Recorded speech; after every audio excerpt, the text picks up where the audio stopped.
বন্ধুরা, পটলের তো একঘেয়েমি অনেক রেসিপি খেয়েছেন। আজকে সম্পূর্ণ ভিন্ন ধরনের পটলের একটি রেসিপি বানিয়ে দেখাবো, যেটা কি পটল ভাপিয়ে তৈরি করা হবে। তার জন্য গ্যাস ওভেনে একটি কড়াইয়ের মধ্যে 1 কাপ পরিমাণ জল দিয়ে তার মধ্যে স্বাদ মতো নুন দিয়ে দিলাম, একটি মাঝারি সাইজের কুচিয়ে নেওয়া আলু দিয়ে দিলাম।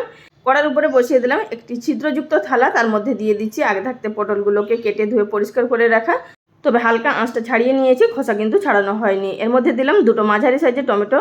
এবার ঢাকা দিয়ে লো ফ্লেমে ভাপিয়ে নিলাম 8 থেকে 10 মিনিট মতো। তার মধ্যে কিন্তু খুব সুন্দরভাবে সিদ্ধ হয়ে গেছে, তবে কিন্তু একদম যাতে গলে না যায় অবশ্যই খেয়াল রাখবেন, প্রায় 80% অবধি যাতে সিদ্ধ হয়।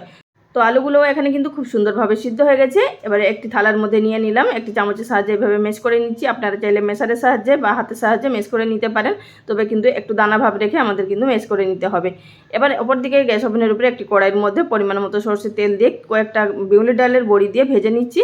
এবার বড়িগুলো লাল লাল করে ভাজা হয়ে যাওয়ার পর এর মধ্যে দিয়ে দিলাম ফোড়নে 1/2 টিস্পুন পরিমাণ গোটা জিরে, 1/2 টিস্পুন পরিমাণ কালো সরষে, আর দিলাম এখানে 6 থেকে 7 কোয়া রসুন কুচি, একটি শুকনো লঙ্কা কুচি, আর দিলাম এর মধ্যে একটি মাঝারি সাইজের পেঁয়াজ কুচি, কাঁচা লঙ্কা কুচি আর কয়েকটা কারি পাতা একসাথে খুব ভালোভাবে ভেজে নিলাম। তবে কিন্তু খুব বেশি কড়া করে ভাজা যাবে না, হালকা একটু কাঁচা ভাব রেখে ভেজে নিতে হবে।